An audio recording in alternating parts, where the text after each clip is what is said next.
अर्थतन्त्र परिवर्तन सँगसँगै कानुनलाई समयानुकूल परिवर्तन गर्न अत्यन्तै सान्दर्भिक नै हुन्छ।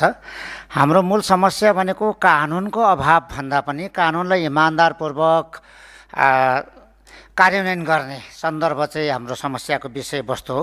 खैर जे होस्, यो ऐन पारित भइसकेपछि, विधेयक पारित भइसकेपछि माननीय अर्थमन्त्रीज्यूको म ध्यान आकर्षण गराउँछु सम्मान्य सभामुखज्यू मार्फतबाट। यो ऐन पारित भएपछि त्रसित भएर बसेका निजी क्षेत्रहरूले भरोसा प्राप्त गर्ने हामीले कतिको विश्वास गरेका छौँ। विदेशी लगानीकर्ताहरू र डायस्पोरामा रहेका लगानीकर्ताहरू आकर्षित हुन्छन् कि आफ्नो भएको लगानीलाई विथड्र गरेर उहाँहरू भाग्नुहुन्छ। यसमा हाम्रो आत्मविश्वास कतिको छ।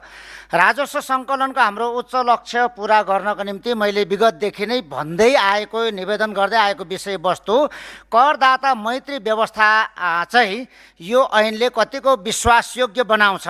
राजस्वसँग सम्बन्धित विभाग, कर्मचारी, पदाधिकारी, कार्यालय भन्ने बित्तिकै त्रसित हुनुपर्ने, व्यवसायीहरू त्रसित हुनुपर्ने वातावरणमा परिवर्तन ल्याउन सक्छ कि सक्दैन भन्ने विषयलाई अलिक गम्भीरतापूर्वक हेर्नुपर्छ भन्ने लाग्छ। डिजिटल कर प्रशासनको कुरा गर्छौँ, यो हामीले अभ्यासमा पनि ल्याएका छौँ। तर जतिखेर हामीले राजस्व सङ्कलनको अत्यन्तै पिक आवर हुन्छ, त्यही पिक आवर भएको समयमा चाहिँ हाम्रो सर्भर डाउन हुन्छ। सर्भर डाउनको अहिले यातायात व्यवस्था कार्यालयमा पनि ठुलो समस्या आएको छ। यसलाई स्थायी रूपमा निराकरण गर्नको निम्ति यो हाम्रो ऐनले अथवा विधेयकले व्यवस्था गर्न सक्छ कि सक्दैन। राजस्व चोहावट गर्ने, राजस्व चोहावटलाई नियन्त्रण गर्ने हाम्रो कसरी यसलाई व्यवस्थित गर्न सकिन्छ।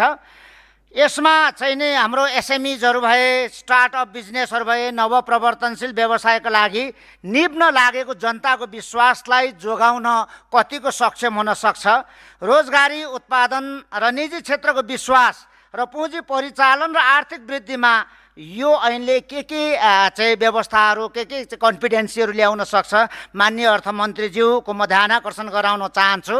At last but not least, अन्त्यमा राजस्व अनुसन्धान विभाग चाहिँ किन हटाइयो होला, यो जिज्ञासाका साथ मेरो कुराहरू टुङ्ग्याउँछु। धन्यवाद।